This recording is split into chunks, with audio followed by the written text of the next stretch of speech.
Yes!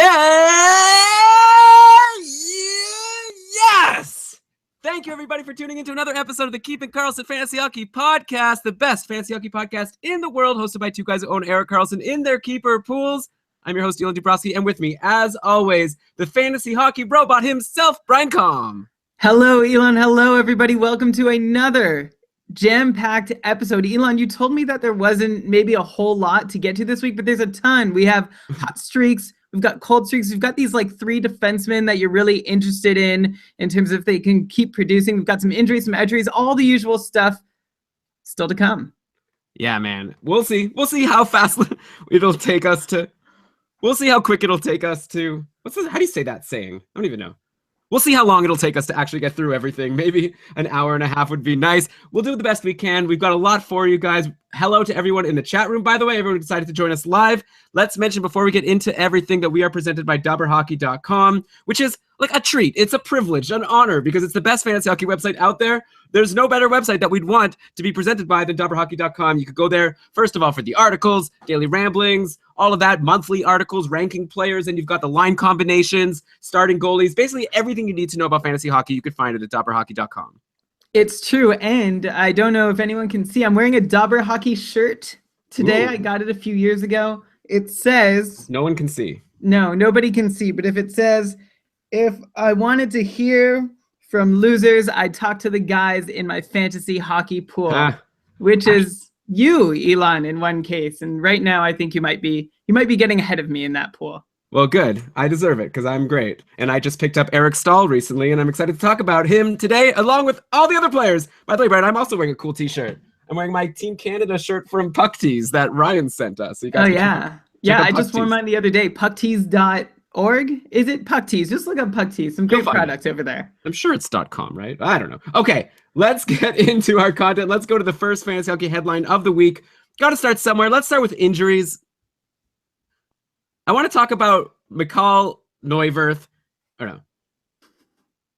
Let's go to Philadelphia. We just found out that Karl Neuwirth is going to be out 4 to 6 weeks with a knee injury. And oh man, this has been a wild week in Philadelphia, right? Like last week we talked about the Philadelphia goalies on the show. We talked about how Neuwirth had played 4 games in a row, but then we said Mason was going to be coming back and playing a game, and Mason had a good game against Detroit, and then he totally blew it with a 6-3 loss to the Leafs on Friday. Blew it for myself, a Mason owner, like screwed my goalie stats. It was really frustrating. So then obviously we knew Neuwirth was going to get in the next game. He came in, let in a goal, then he got hurt. Mason came in, ended up getting the win and had a really good game against Minnesota. So now it's Mason's net. Like, he doesn't really deserve it. He's been really brutal all season long, a lower than 900 save percentage, but unless someone from the minors, like Anthony Stolars, could come in and steal the job, which I know Brian is going to laugh at me about. But really, I mean, it doesn't take much to do better than Mason has done all season. But I know, Brian, you think that Mason is good. So here we go. The floor is yours.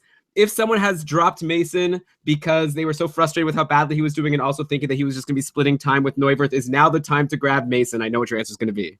Steve Mason all season has been so bad. Let's clarify that all season means 11 games, 546 minutes. If you look at the last 3 years, Steve Mason has played 7,392 minutes, and in those minutes, he ranks second amongst all NHL goalies in even strength save percentage. Which one do you think is the fluke? Well, I mean, but time goes by. Goalies get older. Like, you had that interview with, was it Nick Mercadante or one of the other guys you interviewed, like saying how, you can't just depend on goalies to stay good forever, right? Right. So that's true. Steve Mason, however, is still fairly young at 28, and he'll turn 29 in the offseason. So he's like a real 28 years old. You can go after Mason all you like, but you, Elon, were also backing Neuwirth for most of the year, and he's dead last in even strength save percentage amongst the 33 goalies who have played 300 minutes or more this season. And I think that doesn't speak to Mason's ability. It doesn't speak to Neuwirth's ability. It doesn't speak to Mason's ability. It doesn't speak to Neuwirth's ability. It speaks to how Philadelphia is just not doing it right in the crease. I feel like a goalie needs to be able to think about stopping the next puck, not what impact any particular moment in a game is going to have on their day tomorrow or the next week or the rest of the year or their careers. I just feel like none of them have any idea what's happening to them at any given moment. There's no time to settle in for either guy, and it's just kind of sad seeing them scramble their way through all these really awful starts. I think the Neuwirth injury might be a blessing in disguise for both players because it might finally give Mason some time to get his feet under him. Putting Anthony Stolarz in net would be a huge problem to making that happen. And I think it would be so foolish for the Flyers to even consider it. I think it's been foolish of them to run things the way they have. Anthony Stolarz, by the way, if you don't know him, I think he got called up once or twice last year to back up, but never saw any game action in the NHL yet in his career. He's a London Knights alumnus out of Edison, New Jersey, second round pick in 2012, averaging in the mid 910s and close to 100 AHL starts. He's come out pretty strong this year in the AHL, but that doesn't mean anything for counting him better than Steve Mason. I'm going to remind you, second in the NHL in even strength save percentage over the last 3 years. Carey Price is ahead of him. That's it. Rask is behind him. Lundqvist, Luongo, Crawford, Schneider, Holtby, Bishop, Elliott, all those guys behind Steve Mason. And that's why I think this is a golden opportunity for Steve Mason to get on his feet. Elon, I feel like every day we're asked about Steve Mason or Connor Hellebuck. This is it. This is Steve Mason time, the next 4 to 6 weeks. And then we'll see what happens once Neuwirth comes back. But I think he's going to have established himself. Hellebuck with another win today. He's finally establishing himself in the net. He's been great, and you're going to tell people that they should drop him for Steve Mason if they have the chance? Yeah, totally. Oh my God. Oh my God. I'm going for gold here. I know Hellebuck is a blue chip prospect on a Jets team that now has Trouba helping to firm up the defense and steady things for the whole team. But I'm excited for Steve Mason to see some time, unless, of course, the Flyers decide to keep this split time going and just randomly throw in Stolarz instead of Neuwirth whenever they want. Okay, so Brian, we're getting a question in the chat room. Are you going to, I guess you're basically saying you still think, like you said last season, you took a lot of flack for it, but you're going to say it again, Steve Mason, elite goalie. I'm not backing down from this until I see more, until I see him fail in a position where he has an opportunity to succeed, which Philadelphia has not presented him this year. The last 3-4 years, I've been banging the drum that Steve Mason is better than we all give him credit for, and the stats I've quoted back that up. So I still believe I haven't seen anything to show me otherwise yet. Okay. All right. Okay, we get your point. We'll see how it goes. I feel like I'm coming at you hard this episode. It's like it's not the typical keeping Karlsson flow, I guess. Just have an argument right off the start. Connor Hellebuck, I'm just going to say 3 straight wins now with an over 920 save percentage in all of them. Yeah. Winnipeg is a team that's like doing well. They have Trouba back, which I think really does a lot for their defense. We'll talk about him soon. Don't let what I said overshadow the fact that it's a good time to own Connor Hellebuck. Jacob Trouba being signed. Did we talk about that last week, Elon, and how that's good news for Connor Hellebuck and the rest of Winnipeg's plus minus if your leagues count that? So that's good news. It's the best time all season long to own either Neuwirth or Hellebuck. Not Neuwirth. Either Mason or Hellebuck. Right. Okay. Well, we'll see. I'm really excited for next week so we could talk about how Steve Mason blew it for all the people who you said that they should pick him up. So, okay, let's now go to Columbus. Another injury. Seth Jones out 3 weeks, which is a bummer, but of course not as big a bummer as it would have been for the Columbus Blue Jackets if they, didn't have Zach Werenski in there, because he's still been amazing. Hashtag Team Werenski. I tried to yell at people a few weeks ago before I interrupted the intro music to tell people to grab Zach Werenski. If you didn't, I have nothing I could tell you at this point. He's got 12 points in 13 games. Seth Jones, on the other hand, before he got injured, had 6 points in 10 games, which is almost a 50-point pace. That's like a very low-key, good pace that he was putting up. Of course, we've been talking about how Columbus has been scoring so many goals, so he probably wasn't going to be keeping that up if we didn't think that the other guys like Foligno and whoever aren't going to keep it up. But anyway, small sample. How do you feel about Jones for the rest of the season now that Werenski has taken the top power play D-man job? Like, I feel like if you want to buy Seth Jones, now's the time. He's completely overshadowed. Now he's going to be out for 3 weeks. I feel like if you want to get him maybe in a keeper league, if you think that he's still like a blue chip prospect, he was drafted really high. Do you think, I just want to get your sense on Seth Jones at this point. He's been more of a blue chip defensive prospect than he has been an offensive or even like true two-way defensive prospect. What's interesting to note, we talked about all the success Columbus has been having on their power play.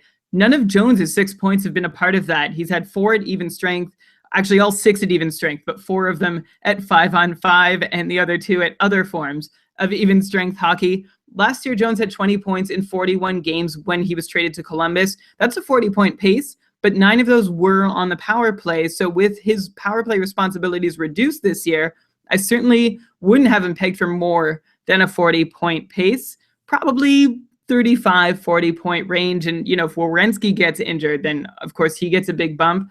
But at this point, I'm not looking for him to set a brand new career high pace. All right, so that's this year. Maybe in the future he could do more, but obviously Werenski is in the way that they were both playing on the top power play. So there is room for both of them to potentially succeed. Though we're seeing with Aaron Ekblad that sometimes being the second D-man on the top power play, it doesn't maybe count, but we'll get to him actually in a little bit. Brian, another week, another blowout win for the Blue Jackets. They won 8-4 yesterday against St. Louis. So that leaves Foligno, Wenberg, Atkinson, Saad, all with 12 or more points in 13 games. Are you still thinking we're selling high on all of these guys if you have the chance? So last week I said that all this power play success in Columbus would die down soon enough for guys like Wenberg, who are getting the large majority of their points with the man advantage. But then you look at the top 10 even strength scorers in the league, and you have 3 Blue Jackets amongst them. You have Brandon Saad tied for 6th with 10 even strength points. Then Foligno and Hartnell both tied for 9th with 9 even strength points. So if those guys are cruising at 5-on-5, then maybe, a power play regression isn't going to hurt them that much, except for the fact that their on-ice shooting percentages are still all way too high, way higher than they should be, and twice as high in Hartnell's case. Saad and Foligno, though, have less distance to regress. And here's a thought. So in Foligno's 73-point season 2 years ago, Foligno's on-ice shooting percentage was also high, and it was high all year. And, I referenced it saying it's not going to stay that way all year long. And so now maybe you're starting to think, okay, he's got a high on-ice shooting percentage again. Maybe he's doing something in his game that we're not currently getting, that's not showing up in the numbers, that nobody's really latched onto, something he does really well that lets him maintain an abnormally high on-ice shooting percentage. But for those who are thinking that, what you have to keep in mind is that during that 73-point season, his on-ice shooting percentage was still at 10.5%, which is high. In the year to date, it's even higher by a fair bit at 13%. So even if you think that he has figured out some kind of special key to make sure that he and everybody else scores at a much higher rate while he's on the ice percentage-wise, I don't think he's done that quite yet, or will ever. I don't know why I added quite yet as a qualifier there. Okay, well, it'll be fun also, I guess, with Mason. Like, a lot of these storylines are, like, ongoing, and it's a really fun time to be playing fantasy hockey just to see what's going to happen. Like, is Columbus going to have another blowout? Because, I don't know, like, maybe they're the type of team that overall they'll average out, but if every once in every 2 weeks they could score, like, 8 goals or 10 goals, that's just, like, a huge boon. That could, like, win you your week in one game if you have a couple of those guys. All right, let's move on to another team. Let's go to another injury. Carolina, Justin Falk. Ugh. Brian, I think at this point we have to use the Daubers coined phrase Band-Aid boy for Justin Falk. Like, we were hoping finally this would be the year he'd be healthy, but it hasn't happened. He's hurt again, just like he was last year. At least he's on the IR. At least they had the common decency to put him on the IR and not leave him as day-to-day for the people who don't have IR plus spots in their leagues. So, okay. Falk injured. Obviously, whenever a player gets injured, especially like a top power play defenseman, I want to look and see, so who's going to benefit? Who's going to be the new guy on the top power play? And you look on Carolina, just so many random defensemen that many people might not even know exist, like Brett Pesce, Jacob Slavin, and Noah Hannafin. We've mentioned Hannafin on the show, but all 3 of those guys have been seeing decent power play time. Do you think it's worth like grabbing any of them, or do you have any reason to believe that any of them are worth owning while Falk is out? Well, first off, we have a lot of people who are a little upset with Falk already, and the injury just exacerbates that. He has 6 points in 11 games, but to those who are upset, I ask, what exactly were you expecting? He's a guy who gets 45 points, tons of shots on goal, 10 to 15 goals, and that's about what he's on track for. The Carolina power play is nothing special, which doesn't help Falk, nor does it help anyone else who might step into his role. So if you look at who is getting the biggest bump so far, it might be Noah Hannafin, whose power play time on ice could probably rise the most at the end of the day for the duration of Falk's injury. But Slavin and Pesce, whose names I'm just guessing on, they're seeing the bigger bump at even strength. Overall, though, Carolina's scoring so little that I'm not that interested in any of these options. Before last night's 5-goal explosion, they had just 15 goals over 7 games played. So if you want to make a play, like if you have Falk in his really deep league and Hennefin's available,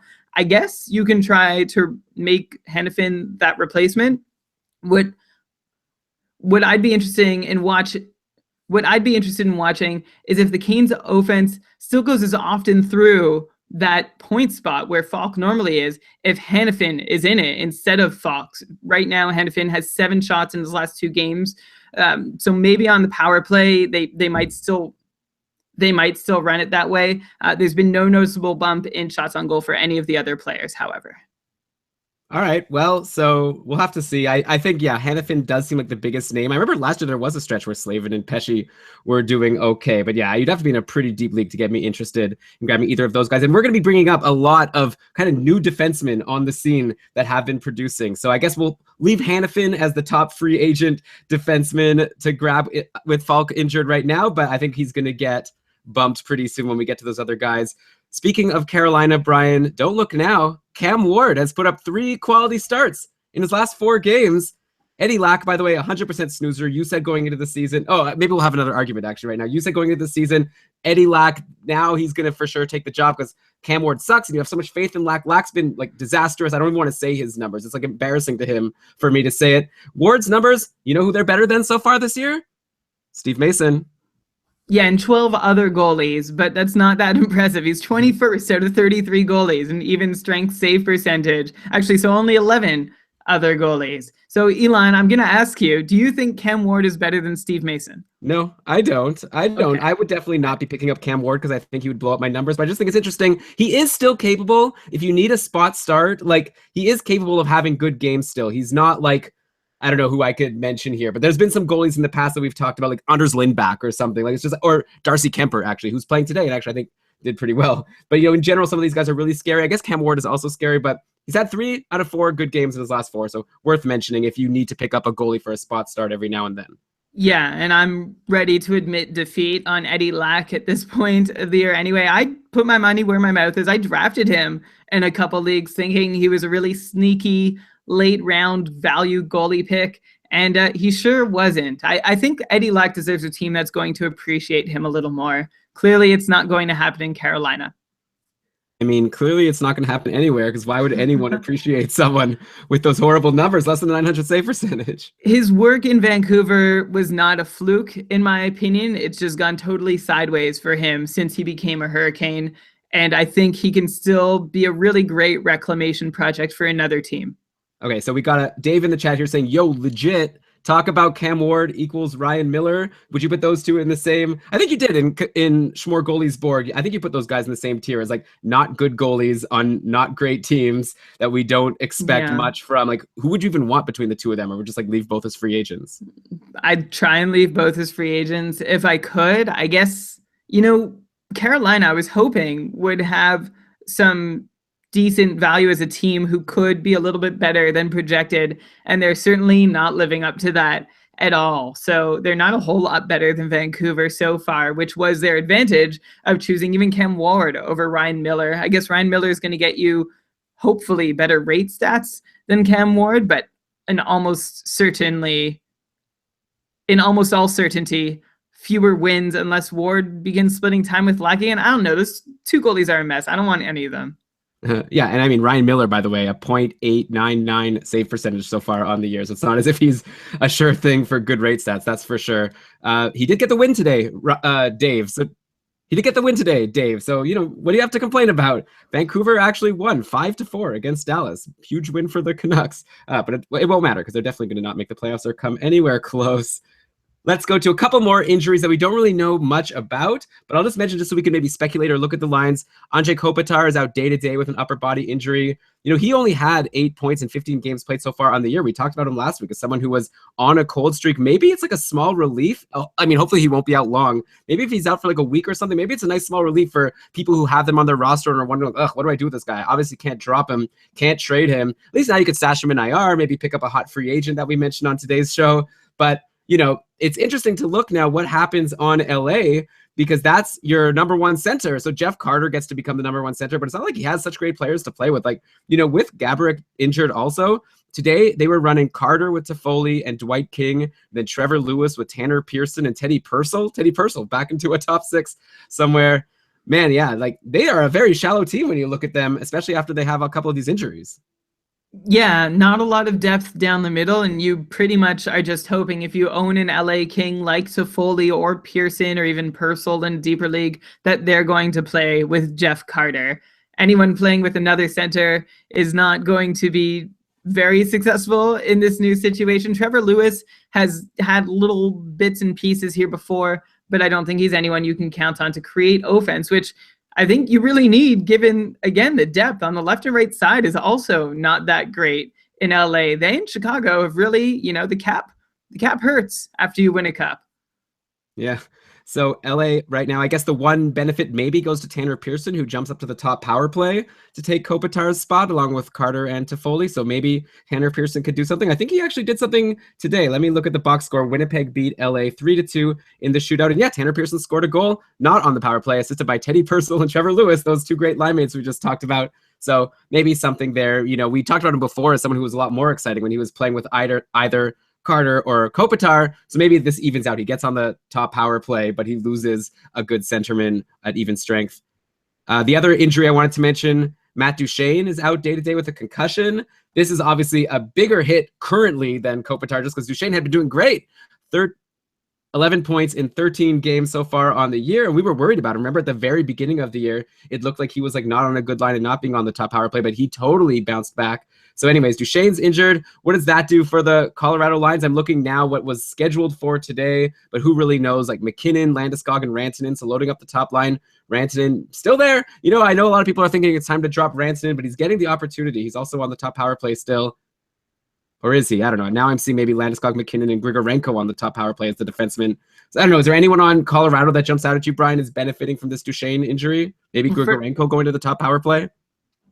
Well, first off, I never gave up on Matt Duchene, just for the record. It's unfortunate, though, that he is out injured. Grigorenko has been a decent depth producer at times already this year, and Soderberg as well. So maybe you take a look at one of those guys if they get into a better situation, but there's really no obvious benefactor right out the gate. In fact, again, I think it's like LA, where you have one less guy to help distribute offense throughout the lineup.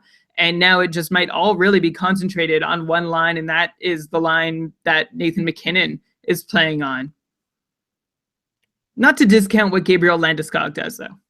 Yeah, well, they're on the line together, so there you go. All right, so now let's move from injuries. Let's go to happier news, outjuries. But actually, this isn't going to be such a happy outjuries segment because I'm going to talk about a lot of players who are finally back with their teams and really not doing anything. And all the owners that were waiting, excited to get them back on their teams, have been let down. Let's start in Buffalo with Evander Kane. He's played 3 games since his return. Still no points.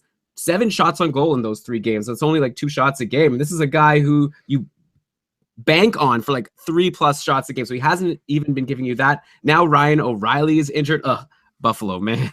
I feel so bad for them. They have so many good players. Like, how are Eichel and O'Reilly injured just as Evander Kane comes back? It's brutal. Anyways, with O'Reilly injured, Kane was seeing time with Reinhart and Okposo on the top line, so they were loading up the top line. You know what? It's really hard to really bank on any of these Buffalo guys right now. Like, I don't know if you could really blame Evander Kane. It's been 7 games in a row where Buffalo hasn't scored more than 2 goals. But, like, is it time for us to lower expectations on guys like Evander Kane and also, I guess, Sam Reinhart, who I had big hopes for going into the season because I thought he was going to be playing with Jack Eichel and clicking and doing awesome. But obviously, Eichel will be back at some point, which will be great. But yeah, I'm curious to get your thoughts on Kane specifically, and also give me some hope for Reinhart because I have him in a couple of leagues. So do I. I think you've sort of gotten at the heart of it, though. Nothing can really happen in this Buffalo lineup with this revolving door of injuries. Evander Kane didn't even pick up a hit in his last game against New Jersey. No hits and a -3 with no points against New Jersey. The things that you at least want to depend on him for. He's going to get a couple shots and a couple hits. So that's really rough. And like you said, O'Reilly is now day-to-day with a middle body injury, which just makes me think that someone kicked him in the nuts. So like with Reinhart, it was like, okay, wait for Kane and Eichel to come back. And then Kane came back, but now O'Reilly's out and Eichel's still weeks away. And who knows what else is going to happen in the time that it takes for O'Reilly and Eichel to come back. I think you just need to temper your expectations for any Buffalo Sabre right now. Reinhart could move to be top line center, play with Okposo and Kane, but stacking that top line is really the only way this works well for really any fantasy production in Buffalo. So we have to wait and see how Dan Bylsma is going to set things up. Yeah, and he's been shaking things around a little bit. Like we were excited about Matt Molson at some point getting top minutes, so he's come down from that. Though I think he had a goal recently. Also, even like Kyle Okposo, only 1 assist in his last 4 games. So a lot of people are really excited about the Sabres. I still think they have the potential to be a high-scoring team, but they need to be healthy, and right now they are far from that. Okay, so let's go to injury. Another guy being totally disappointing, not doing anything. Hampus Lindholm.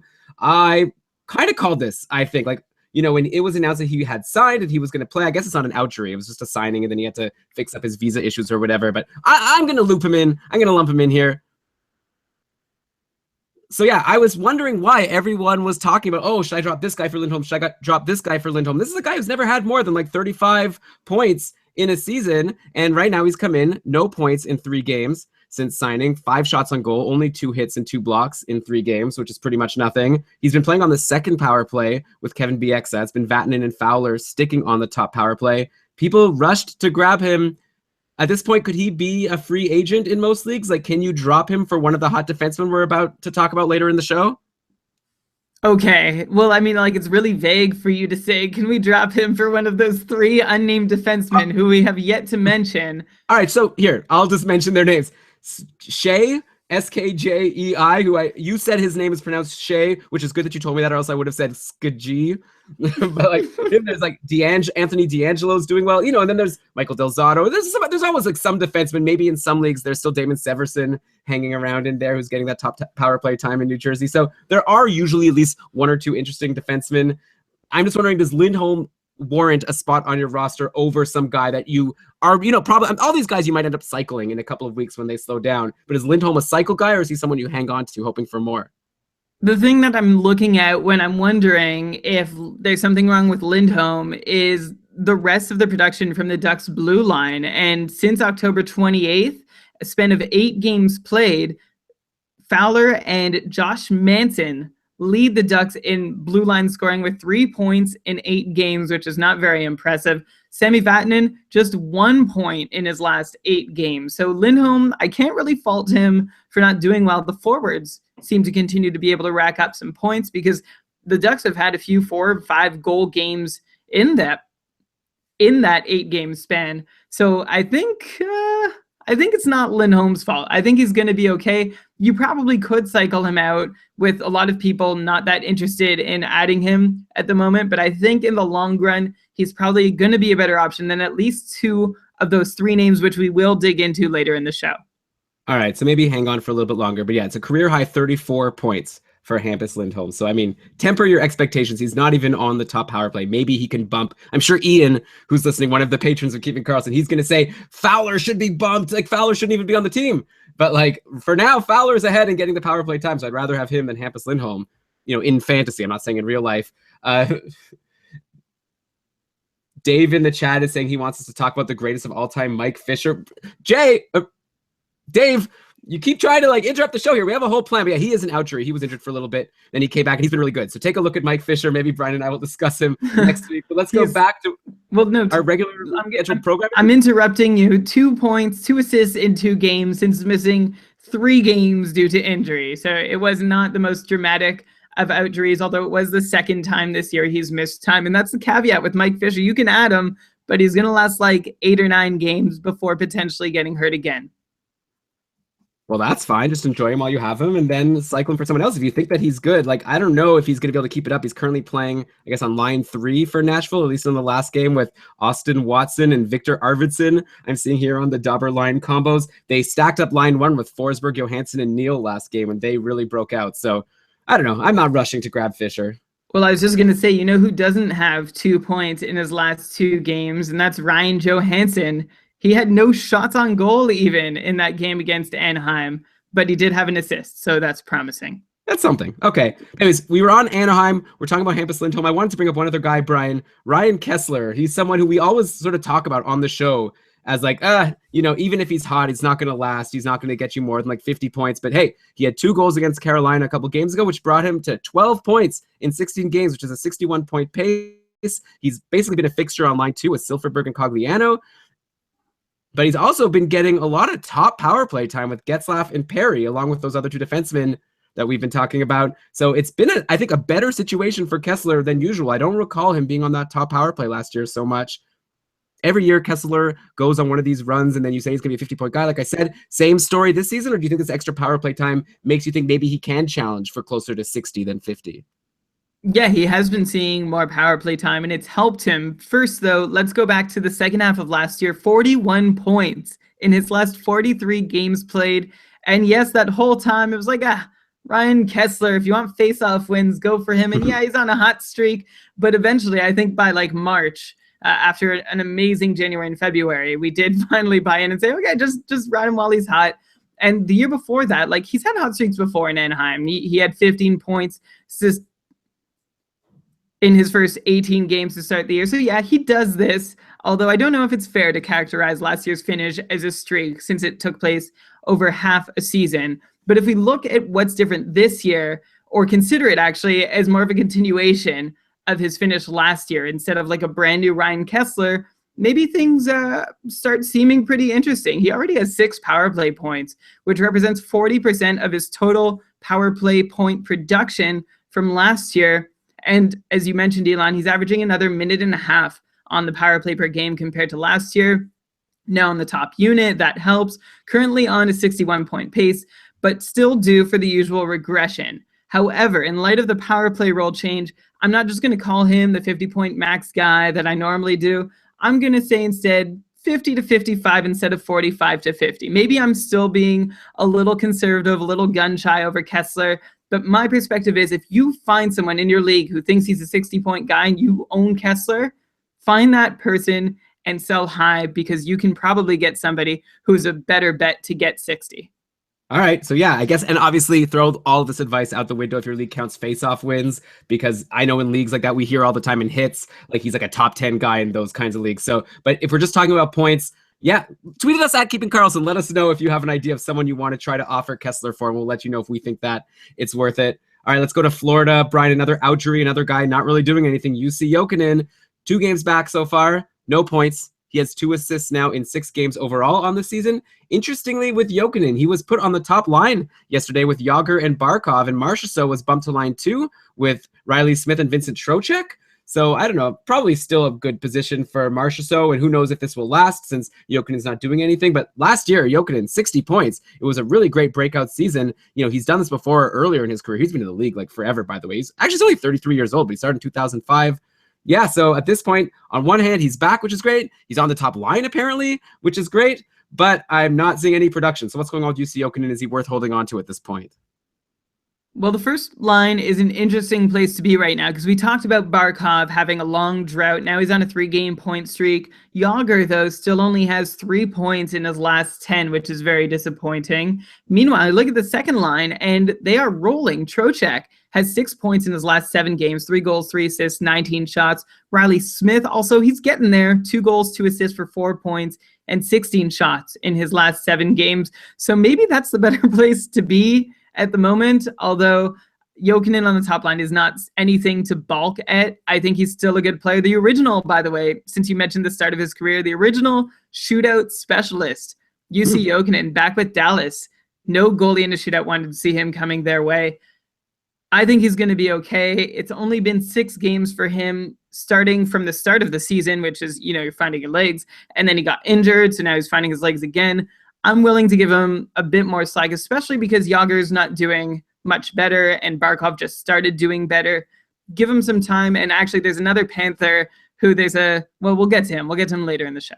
Oh, okay. All right. We'll keep some intrigue going. Jonathan Marchessault, since I mentioned him, another week goes by, another couple of goals. So he's up to 14 points in 15 games. I'm not worried about him going to the second line. Like, I'm really interested to see what's going to happen when Huberdeau comes back. Someone has to leave that top 6 because it's only going to be room for 6 people. And I'm counting 7 guys that seem like they deserve to be there with Marchessault, Barkov, Jágr, and then Jokinen, Trocheck, and Riley Smith, and then Huberdeau coming back. So it's going to be very interesting to see what's going to happen. But for now, Marchessault's really good. Are you still thinking like sell high on Marchessault before Huberdeau comes back, or do you think he's earned a spot on one of those lines? So he's still been reasonably consistent. He's still taking a good number of shots, but he's only been scoring a point every other game for the last 8. So he's gone from 0 points, 1 point, 0 points, 1 point, and so on. But again, still, taking a couple 4-shot games in there. So I think he's slowing down a little bit. I don't know that he's going to come to a full stop until he falls out of that top 6. If it happens, Neil, and don't forget, by the time Huberdeau's back, so will Nick Bjugstad be. And so falling out of the top 6 might not be a terrible thing. It could be like a New York Rangers situation, except, in my opinion, a little more talent. Yeah, and Marchessault, by the way, if you recall, was sort of being used as a power play guy on Tampa Bay last year, even though he wasn't in the top 6. So theoretically, even if Marchessault goes to line 3 to play with Bjugstad, but then he might still get on that top power play. So there's still hope. Maybe are you going to give him the Kessler treatment? Like if you find someone who will trade a legit 60-point guy for him, then you'd say you would entertain offers for Jonathan Marchessault? Yeah, absolutely. Even like a 55-plus point guy, I still might listen pretty hard on those, just because we don't know what the future holds for Marchessault, whereas you probably do for a guy who's hit that mark 3 or 4 times in his career. All right, so let's go to Winnipeg, another outjury, or I guess this is another outjury. This is another signing, but Jacob Trouba joins the team. And again, this is a guy who a lot of people rushed to add, and I wonder why. And I see more. By the way, today, Winnipeg, like I said, beat LA 3-2, and Trouba played 27 minutes, second most on the team, only behind Dustin Byfuglien, 4 blocks. He had decent power play time too, so he's looking good, but no points so far for what it's worth. So I guess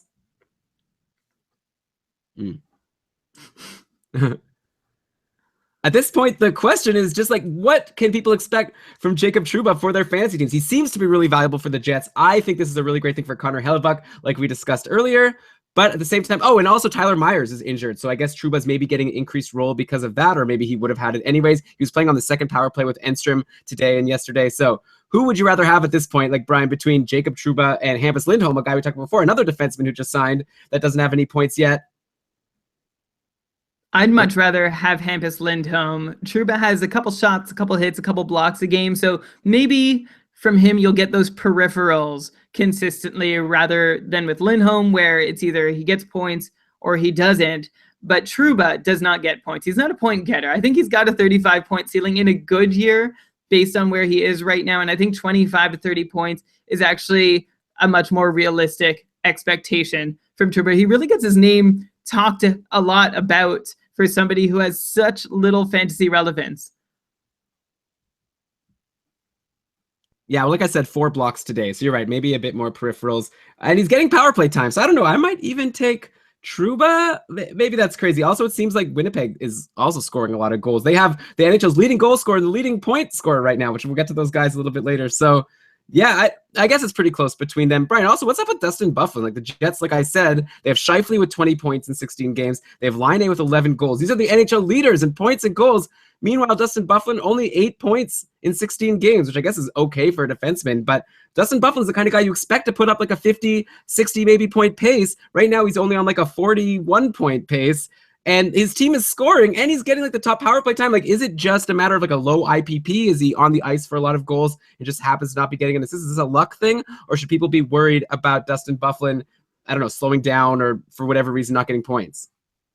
I don't think it's something to be worried about. I mean, we all think that the regression, or we all think that the age-related decline is coming for Dustin Byfuglien, and when it comes, it might hit pretty hard. But I don't think that's what we're seeing here. You're right, he's not getting in on as many goals scored while he's on the ice as he has in the past. And even strength, that difference is small. On the power play, it looks bigger. If you break down what Winnipeg's done on the power play so far, 9 power play goals this year, 6 of those have been scored while Byfuglien's on the ice. He's only been in on 1 of those and on the scoring lines for 1 of those goals. And if you went by his IPP from last year or previous years, he could have been in on 3 or 4 of them. It's nothing to get worked up about. If you look at it in perspective and consider, okay, 6 goals on the ice, he's been in on 1 of them. He could easily have been on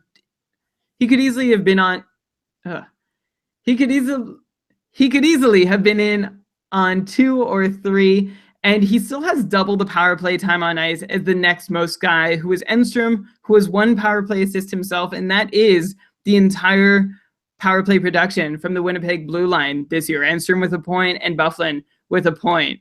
And then you look at his even strength play, go back to that, no goals on 42 shots, and that's actually for all situations. He's taken 42 shots this year, has not found the back of the net yet. And then you look at his career shooting percentages and see maybe he should have 3 goals by now, and then suddenly everything's okay, which it will be before long. You just have to trust that regression is going to work in his favor. Okay, that's good. Just, I wasn't too worried about Dustin Byfuglien, but it's nice to make some Byfuglien owners, myself included, feel a little better. And okay, we probably shouldn't talk about Winnipeg like every week, but it's so exciting. Like I said, Laine and Scheifele just doing so well. Brian, just quick question, like, do people sell high on these guys at this point? Like, if you have Mark Scheifele, who's leading the NHL, like I said, with 20 points in 16 games, do you think like, oh, let me get like a 70+ point guy for him, which maybe you can? Or like at this point, maybe do you just ride the wave? Like Mark Scheifele is clearly like really, really good. I read something that if you go and count from the time that he took over when Little got injured last year and he jumped onto the top line, Mark Scheifele's like basically led the NHL since then in points, and it's continued into this season. So I'm just curious to know, and Patrick Laine, I guess, is a separate question, but for both of these guys, yeah, do you think this is like sustainable production somewhat? Or do you think now you definitely have to sell high because there's no way they can keep these great numbers up? They're not going to win the Art Ross and the Maurice Richard trophies. I would probably only sell high for Scheifele if I was getting like Ben or Sagan or somebody who's a no doubter, 80-point plus Art Ross candidate in return. But if you have him, I can imagine how hard that must feel. If you're in a keeper league, definitely hang on. He's a great age. He's going to be peaking over the next few years, and we're seeing the start of that now. A really exciting player to own in fantasy. Congrats to anybody who got him, especially in like a 5th, 6th round pick spot, because that's really where you win your league. Yeah, and I'm seeing something interesting in the chat here. Joey's saying he's going to try to sell his Jets due to their weak playoff schedule. So there's some insider fantasy hockey tips. Take a look. Obviously, different people have different playoff schedules. Some playoffs go to the final week and some go to the week before the final week of the season. So take a look. If you're loaded with Jets in that, if you could maybe trade Scheifele for, like you're saying, like a Sagan or Ben, or maybe even someone a little bit less, but that's going to play like 5 more games or 4 more games. So, you have to kind of look at that kind of thing. But obviously, don't go too crazy because you still have to make it to the playoffs. Brian, here's like an interesting one that just came to my mind. Gaudreau or Scheifele. Imagine if you were offered that. That would be a really tough one to take Gaudreau, who's been slumping, over Mark Scheifele, even though Gaudreau was like almost an 80-point player last year.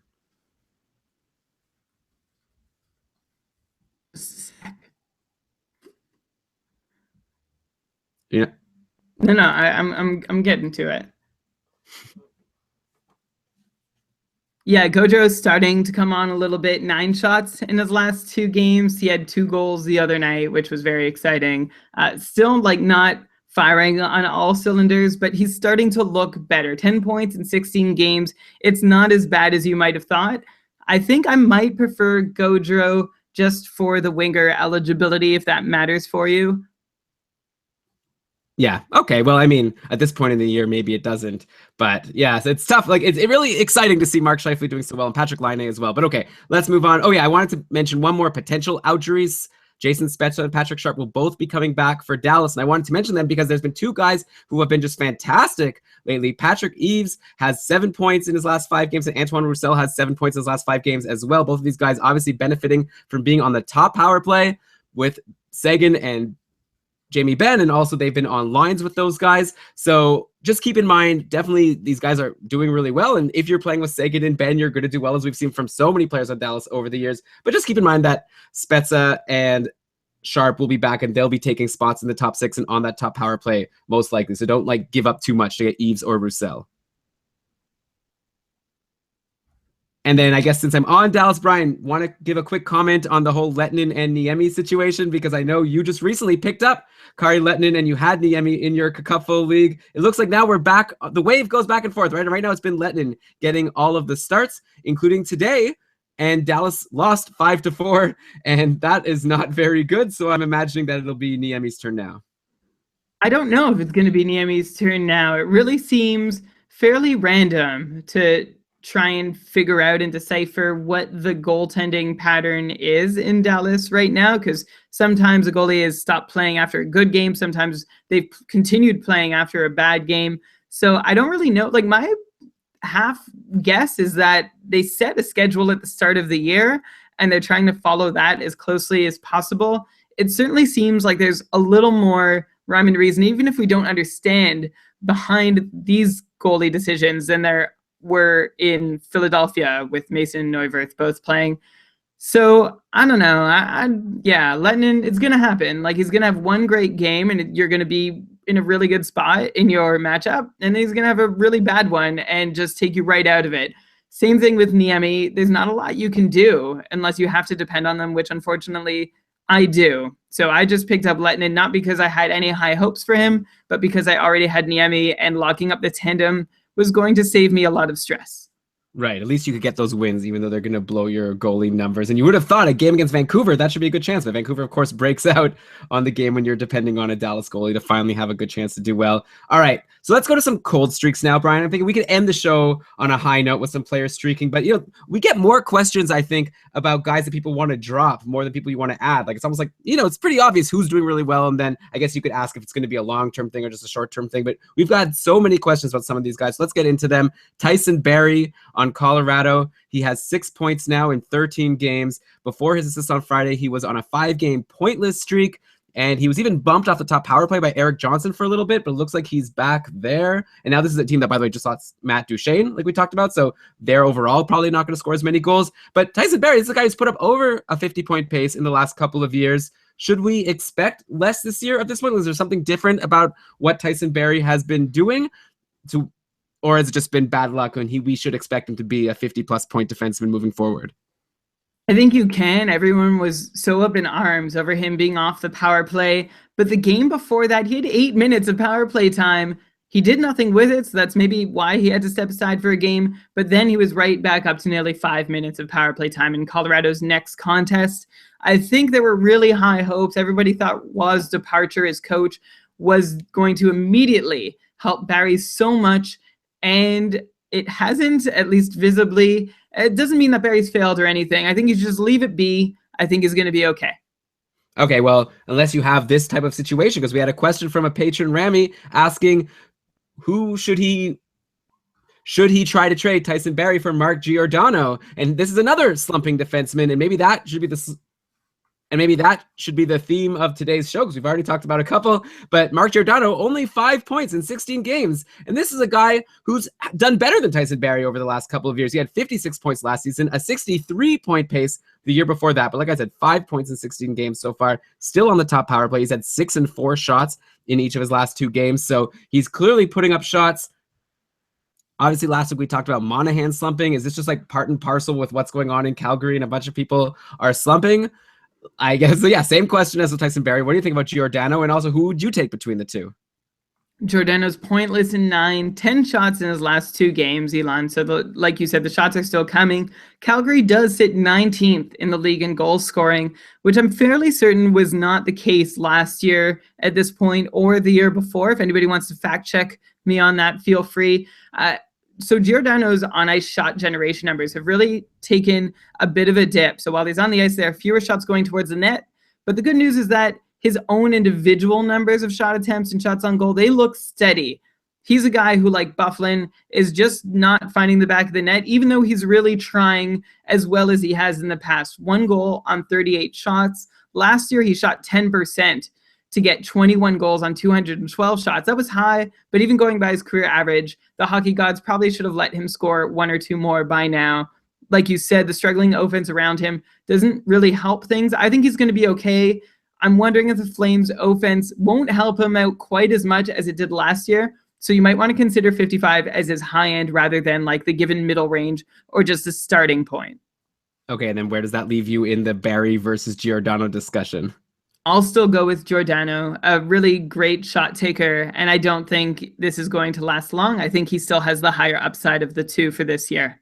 And Michael here in the chat room trying to give some hope to Giordano owners. He slumped last year at the beginning of the season too. I'm looking at the splits here: 5 points in 12 games in October, 3 points in 12 games in November, and then 12 points in 13 games in December, 11 and 11 in January. So he really got really hot after a couple bad months. I don't know how much you can count on what happened last year to happen again this year when you go to the start of a season. I'd be interested to know. I guess we talked about it at one point. Do some people start slow and heat up in a consistent way? But anyways, It happened last year, and anyone who dropped him like instantly regretted it once he became like a point per game guy for December and January. So hopefully that'll happen again for you Mark Giordano owners. And like Brian's saying, don't drop him or trade him for someone that's not worth a guy who could potentially give you like 55, 60 points. But anyways, okay, one more defenseman that's slumping, and I guess you alluded to him before, Brian. Aaron Ekblad, only 2 goals so far in 15 games. These are droppable numbers for most players, right? Especially like he's a guy who has a career high of 39 points. He's played 2 seasons, right? That was 2 seasons ago in his rookie year. Last year, only 36 points. So it's not like he's a sure shot, like offensive dynamo. And now that he has 2 goals in 15 games, I feel like most guys with that kind of track record, you wouldn't be holding on to. But of course, we have high hopes for Aaron Ekblad because he was a #1 overall pick. Should we expect him at this point to even hit his 36 points from last season at this point, or at least that pace moving forward? Like I said before, he's still seeing top power play time, but definitely not taking advantage of it like Keith Yandel, who has 6 points in his last 7 games. So where does this leave Aaron Ekblad? Do owners hang on to him, or is it like trade him away for one of these hot guys in free agency? Like I'd be curious to see what you think about him compared to the likes of, Lindholm and Trouba, who we talked about before. So a lot of people have these unreasonable expectations about Aaron Ekblad as this new, young, very strong defensive defenseman. And they just think the points are going to come because he's on a really good team and he has good skating and is pretty good at moving the puck. It almost reminds me of the early days of Victor Hedman. A lot of people forget that when Hedman broke into the league, his rookie season, 20 points in 74 games, but of course he was really young, 26 points in 79 games the next year. So Ekblad actually beat him out in that part of his career. And then even in his 3rd year, Hedman was on like a 35, 40 point pace into his 4th year also. So like if you look at that, that's sort of how I'm wondering if it's going to go with Aaron Ekblad. While the Panthers build and pick up all the pieces that they need, Ekblad is going to be a strong defensive player. I don't know that he's going to be the strongest offensive player right out the gate. I tell everyone on the Patreon group every time his name is brought up, you're hoping for 40 from him, not expecting it. But even this is a really long way from that. This is just futility, and he's been getting more power play time on ice this year, which should have helped avoid this situation. The good news is that his even strength save percentage is that his even strength shooting percent is that his even strength on ice shooting percentage is below 1%. Now I frame that as good news because, well, it's really awful that that's happening to him, but it also means that something is definitely just not going in his favor. Like for every 100 shots taken while he's on the ice, he's seen less than 1 of them go in. And we're talking even strength only. So think about how long that takes to see 100 even strength shots on goal. You're maybe looking at 5 games to see that many. And in that span, the poor guy can't even expect 1 to beat the goalie. This is beyond low. So it's a real shame that it's been this way, but is in a weird way reassuring that everything will be okay in the end. Yeah, that makes sense. So you're saying it's been a lot of bad luck. Like if you were expecting more than 40 points or maybe even like 35 plus as a floor, then maybe you were hoping for too much. But if you're expecting him to have between like 30 and 40, maybe closer to 35, then maybe you should still continue to expect that moving forward as his pace once the averages even out. Dave in the chat room is just saying, cut him, Dropsville, add Severson instead. That would actually be an interesting question, but I won't even ask you that, Brian. It's not at all an interesting question. I think Dave knows that's ridiculous. Ekblad over Severson, 100%. Don't look back. Oh, I don't know. I don't know about that. Well, I think it's a lot closer than you think. If you're saying that Ekblad is like a 35-point guy, is Severson what, like a 25-point guy? He's been doing really well. Maybe he slowed down a little bit last week, but he's on the top power play with Taylor Hall, and he's been the one producing so far this season. Generating less offense than Ekblad is. Okay. All right, let's move on. Let's go to some forwards. This one is going to maybe hurt some Leafs fans listening. Maybe I'm going to get flamed right now, but Austin Matthews, Brian, only has 2 points in his last 9 games. And he's still tied with Mitch Marner and Nylander, or I should say Nylander, because people get mad when we say Nylander.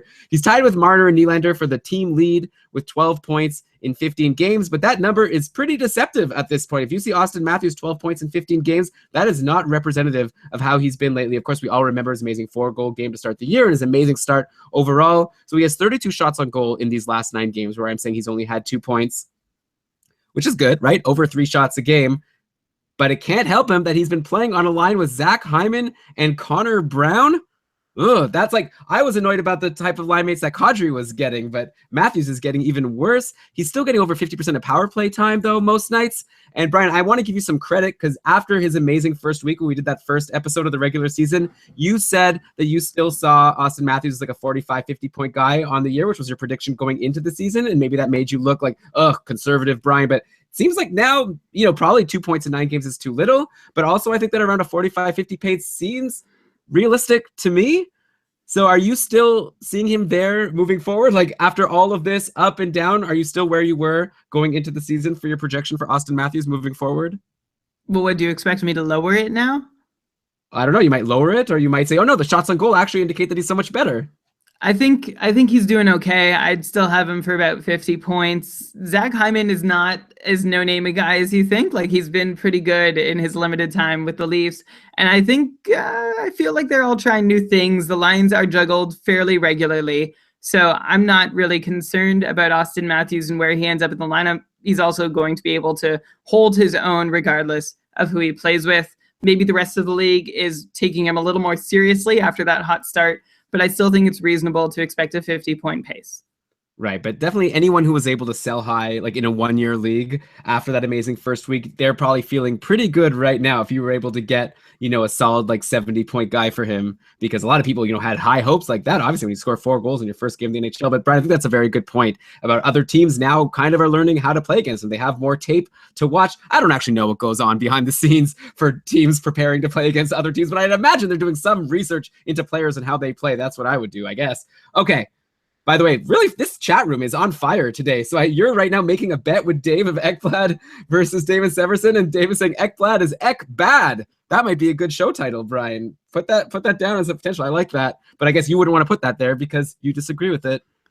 If only we could somehow tie in Joel Eriksson Ek to the whole situation. Well, don't even try. Well, now that you mentioned him, Minnesota played today. Oh my gosh. I don't think Eriksson Ek even played. No, he hasn't been around every game. Oh, all right. So we'll just cut that out. Let's go to Ottawa. We're sticking in Ontario right now. We talked about some struggling Leafs, or one struggling Leaf. Somewhat struggling, because those shots on goal are really good. Let's talk about some struggling Sens. How about all of them? Like, aside from Erik Karlsson, Mark Stone, Kyle Turris, Bobby Ryan, Derek Brassard, Mike Hoffman, all of these guys are players we've been asked about over the last couple of weeks of whether they should be dropped for other hot options. Like, I've seen Nikolai Ehlers being brought up compared to like all of these guys. Should I drop this guy for Ehlers? And Ehlers, by the way, obviously has been doing amazing, playing on a line with the NHL's leading scorer and leading point getter right now. So definitely if Ehlers is a free agent in your league, you need to grab him. But is the guy you drop one of these Senators? In the last 7 games, nobody on the Sens, aside from Erik Karlsson, has over half point per game pace. And I picked over the last 7 games just because that's the last 14 days. And that was an easy filter to use on Fantrax. But in that time of 7 games, sorry, one sec. Mike Hoffman has 3 goals and no assists. Turris has 3 points, 2 goals and an assist. Bobby Ryan, 2 goals, no assists. Brassard, just 1 measly assist. Mark Stone, just 1 measly goal.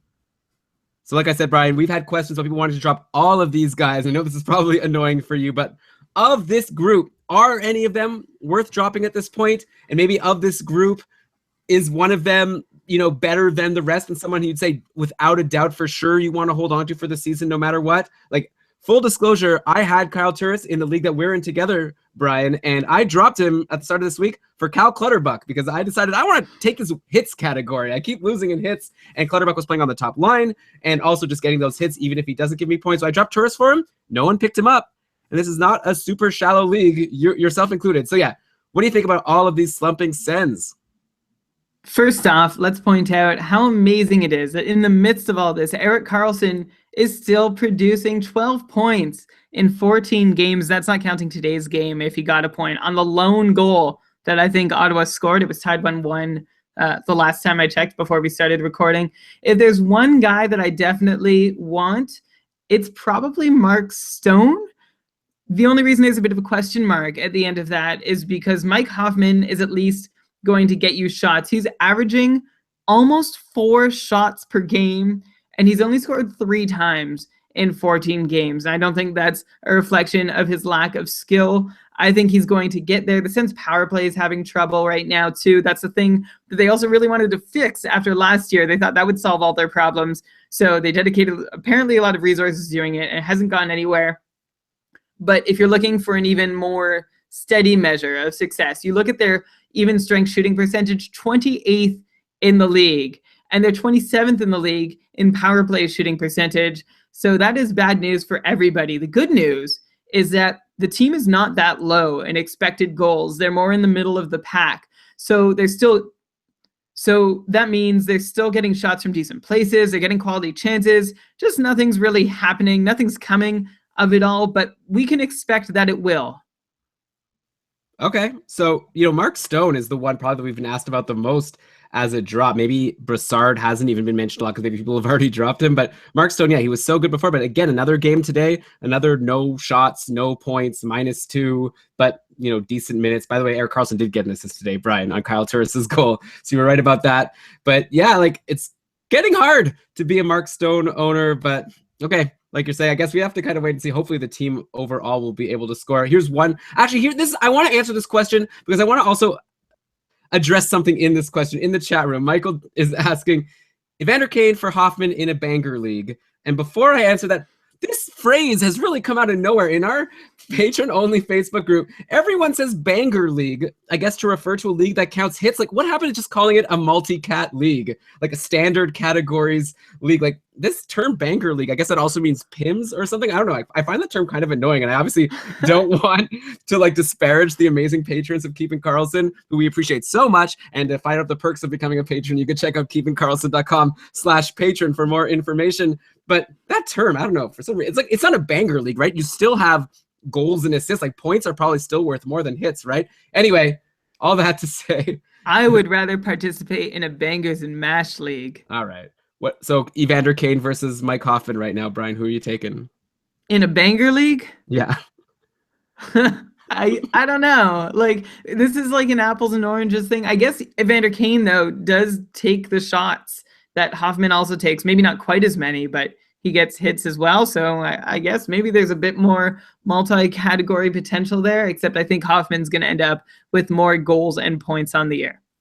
Michael's saying, by the way, in the chat, his banger league is no goals, no assists, just pins, blocks, and hits. That sounds like a fun league. It actually does. We should try drafting one of those sometime. There was a patron who created a league of only right wingers. Remember that? I don't know. It's like you can make some weird leagues in these different platforms. Okay, speaking of Ottawa, you know what? They're not scoring any goals, but they're still winning a lot of games. And the reason is because of these goaltenders of theirs. They've been fantastic. So we didn't actually mention it last week, but the Sens traded a draft pick to Pittsburgh to get Mike Condon because they didn't need Condon because they had Matt Murray coming back, and we'll talk about him in a second. But Andrew Hammond is injured, so they've got a tandem of Anderson and Condon going. And Anderson, as a lot of you probably know, has been having to leave a couple of times for personal issues.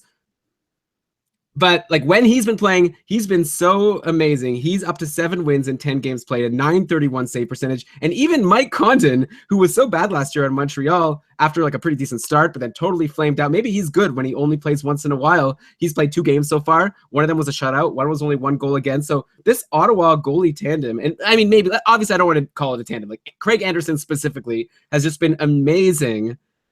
Do you think Anderson can keep this up? Is there some magic in the air for Craig Anderson this season, or is he overperforming by a lot? I think he's overperforming, and so is Mike Condon. They're going to come down to earth sooner or later. We were talking about the lousy shooting percentage for the Sens. They're bottom, 3 in the league in that, but they are in the top 10 or 11 in save percentage, and they just need to hope that that save percentage can hold for as long as it takes them to work themselves out of the hole they're in shooting percentage. Okay, and one other cold streak I wanted to mention, Milan Lucic, only 1 goal and 1 assist in the last 7 games. And we talked about last week how he's been bumped from the line, the Connor McDavid line with him in Eberle by Pat Maroon, who's been great. 4 goals and 2 assists in his last 5 games played. Lucic still playing on the top power play. We've already gotten a question, I think it was on our Facebook group or on Twitter, asking if the person should swap Lucic for Maroon straight up. Would you do this swap, Brian? You're betting on whether Maroon or Lucic is going to play more often with Connor McDavid. And the truth is, I don't know the answer to that. I would I don't know. I don't know. You might want to assume that Edmonton wants to put their money where their mouth is and be like, we committed this much to Lucic, so we're going to make sure he looks good. On the other hand, they might sincerely think that he can hold another line together and really help guys like Draisaitl or whoever else he's going to play with out of their own scoring doldrums. An interesting thing to note, Milan Lucic, his individual rate stats in terms of shots and shot attempts have held pretty steady from the last couple of years. But that last season in LA, surprisingly, his on-ice rate stats were way up. So that's not really something you expect for somebody in LA, but I guess that's how it worked for Lucic. It has no bearing, by the way, on his numbers for this year. Just an interesting little factoid. Yeah, like Lucic, like I said, still on the top power play and still getting you your hits if you're in a banger league. So I don't know if I'd be dropping Lucic or swapping Lucic for Maroon right now, but Maroon's been great. And if he stays on that line, I think he's going to keep doing great. So definitely if he's a free agent in your league, you might want to be looking to add him before it's too late. Okay, Brian, enough of these cold streaks. Let's go to some hot streaks. Let's talk about the guys who you might want to be dropping all these guys for. We, teased it for a while, talking about some of these defensemen. So I'm going to mention them now. So first, Brady Skjei, SKJEI. Before yesterday's 4-1 win against Calgary, Skjei had a 6-game point streak, up to 9 assists in 15 games on the season now. He's also been seeing around 30% of his team's power play time on the second unit. Obviously, Ryan McDonagh's on the first unit, so not insignificant power play time. Of course, we've been talking, though, about Rangers and how they've been scoring a lot of goals, and maybe we don't expect that to keep up so much. But at the same time, he seems to have jumped number 2 in the depth chart, at least for offense. And honestly, I didn't even know this person existed going into the season. And also I feel like there was a Twitter question at some point and someone asked, listed a whole bunch of guys and whether they should pick up one of those guys. It was a couple of weeks ago. One of them was Skjei. And I legit had to be who is this person? I have no idea who you're even asking about. Obviously now I know who he is. Brian, tell the listeners, who is Brady Skjei and is this production sustainable or fleeting? I'm glad you spelled out his name, Elon, so that everybody who wants to go add him after this show can find him instead of just furiously typing in Skjei, S-H-A-Y or whatever. He was a first-round pick of the Rangers back in 2012. He's 22 years old at Lakeville, Minnesota, left-shooting defenseman, and has had success so far this year on the blue line. 1 point behind Ryan McDonagh for point-scoring lead amongst all New York Rangers blue liners, although that's not a very elite offensive or even defensive group. He's a big guy who can play both ways, move the puck well, and he's stepping into that huge vacuum that exists for blue line offense. So good for him. His percentages are high, but I'm putting my cynicism aside here just for the moment because I see opportunity for him if he can grab it, increasing time on ice, some extra power play minutes scattered through his game sheets. Maybe he's somebody who can be more offensive than the rest of the very much non-offensive Rangers defensemen. He had a near half point per game pace in the AHL last year, which isn't a huge deal. I guess it's worth something. So if you're interested in Skjei, you already own him. I'm willing to give him another week or two and see what happens. There's so many goals coming on the Rangers right now. And actually, a little plug for Jack Hahn, at ML_HAN on Twitter, who releases these little 1-minute tactic videos, which are very handy for breaking down how exactly a team is accomplishing things. Just put one out about how the Rangers are creating offense. I'll let you watch it instead of me trying to explain it with no visuals. Go check it out at ML_Han. Anyway, if they can keep doing that, Skjei can hopefully keep getting in on that semi-regularly. Yeah, so he's the type of guy that people are probably wondering about if they should be dropping a Hampus Lindholm or a Trouba for. So let me give you another name that has popped into my radar, Anthony DeAngelo, who is a prospect on Arizona. I guess he was called up when, Michael Stone got injured, and he's played 3 games so far and has 1 goal, 1 assist, 4 shots on goal, a power play assist yesterday. He's actually been on the top power play with Oliver Ekman-Larsson, even with Michael Stone back in the lineup. He not only wasn't sent back to the minors, but he stayed on the top power play. At this point, Brian, I guess, first of all, again, just like Brady Skjei, who is Anthony DeAngelo? Is this someone that, people should know about if they're into prospects, and he's someone that we were expecting offense from once he'd make it to the team? And also, do we think he's going to stay on the team? And also, how surprised are you that he's bumping Michael Stone and Alex Goligoski from that top power play?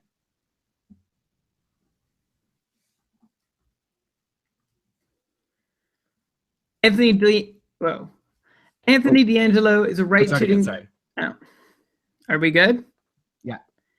Anthony D'Angelo is a right shooting defenseman picked 19th overall in 2014 by the Tampa Bay Lightning and had a pretty successful first pro year with Tampa's AHL affiliate, the Syracuse Crunch.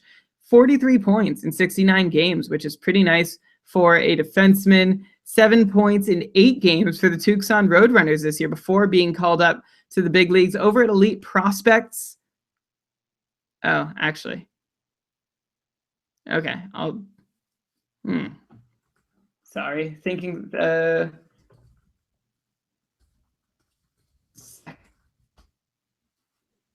going on? I'm just heading over to Dobber Prospects. Go for it. See what Peter Harling has to say. By the way, guys, Dave, you wrote in the chat earlier in the show about how like you're mad at me that I took Werenski before you in the couple before you had the chance. All thanks to Peter Harling at Dobber Prospects, because I had that interview with him, and then it was like he was like, "Nah, come on, stop being dumb. Drop Zaitsev for Werenski." Anyways, okay, Brian, you ready to go? Yes. There's a little bonus tidbit for the people who join live. That's not going to make it into the real show. It also wasn't interesting, so it's probably not even much of a bonus. Okay. Okay. I'm going. Stop talking. All right. Over at Dobber Prospects, Anthony D'Angelo's profile reads he's a puck-rushing offensive defenseman with flair and potential to contribute to the penalty column. But they need to update that page because he's not with Tampa Bay anymore. So a little note to Peter and the rest of the Dobber Prospects crew. But the pedigree is there for him to be good. And like you said, Elon, a very nice start, not just in what he was able to manage 2 points in 3 games, but the way in which he was being deployed. He was playing with Oliver Ekman-Larsson in the top 4. He had the 4th most power play time on ice amongst all Coyotes in the 3 games he's played, forwards and defensemen. And yeah, as long as he's up there, it eats into both Stone and Goligoski's potential. The question is, how long will he be up there? Because right now, by my count, Chris Pronger is the only injured Coyotes defenseman. They have 8 healthy guys on the roster at the moment, so I don't know what they're going to do. And a little side note, Elon, Jordan Martinook, seeing the 3rd most power play time on ice over the last 3 games for the Coyotes. He has 3 points in his last 3 games, one of those coming as a power play goal, but not a lot of shots, still not fantasy relevant, I'd say. He has 8 points in 14 games, but 5 goals on 22 shots, which will not sustain. Yeah, so I tweeted at a beat writer for Arizona, Sarah McLaughlin, asking, or McClellan. Okay, let me start that over. Sarah McLaughlin, that's what she does now. So yeah, I tweeted at a beat writer for the Coyotes, Sarah McClellan, asking any sense of if D'Angelo will get sent down soon or if we can expect him to stick around. No response yet. So I don't know. I guess we don't have the clout of the Keeping Karlsson Twitter account isn't enough to get an immediate response from an Arizona Coyotes beat writer. But if we find out, maybe we'll retweet her reply and we'll let you guys know if we think that D'Angelo is going to even stick around with the team. But definitely someone interesting if, you know, he sticks around, especially if he's getting this power play time. One more defenseman, Brian, before we get to some hot goalies. Let's throw in, I guess, not a young guy, not a new guy into the league, but I want to mention Michael Del Zotto. He's back. I guess this could have been an injury from a few weeks ago because he missed a lot of time at the start of the year, but he's played 4 games, 1 goal, 2 assists, 8 shots on goal, 20 hits, 7 blocks in 4 games. So he's been amazing for offense. He's basically been like Gudas, but like Gudas who gets even maybe more points. No power play time. But if I recall, he's been good at getting even strength points in the past. Like there have been short little runs where I recall Michael Del Zotto being someone we got excited about. I think going into the season a couple of years ago, we were saying that he's a guy that you might want to draft and potentially depend on for some points. But if the points aren't sustainable, like how about these hits? Like has he ever put up hits like this? Like, yeah, so Brian, I guess if we're adding to a list of potential defensemen that you're going to drop Lindholm or Trouba or whoever for, does Michael Del Zotto belong on this list? I'm going to go with no. He's probably the guy I'm least interested in. Yes, I know that the peripherals are there right now, but he's never been someone to have more than like a couple hits a game back. Yeah, I don't know. I guess more recently he's been more likely to get 2 or 3 versus before then when it was more like 1 or 2. So I suppose it's there, but 20 over 4 games, not going to repeat. And you also yelled 7 blocks, but that doesn't mean that it's impressive over 4 games. So he's really just a hits guy, only 8 shots 2 secondary assists amongst the points that he has collected. It's very nice that he gets to play with Shane Gostis there. So that's great for him as long as that lasts. But as far as I'm concerned, I'm not rushing to grab him for any real offensive potential. Maybe like a nice cycle guy for as long as he's doing this, especially in a hits league. But I'm not about to put a ton of faith in him, to be honest. Of the 3 guys we've talked about, he's the one that intrigues me the least. So I rank him the lowest, I guess. We've seen little spurts from him and then it dies down. We still have yet to see exactly what D'Angelo and Shea can do. Of course, whatever happens with D'Angelo hinges a lot on whether or not he stays up with the team. Yeah, well, Del Zotto maybe has the highest floor, but the lowest ceiling. Kind of sounds like what you're saying.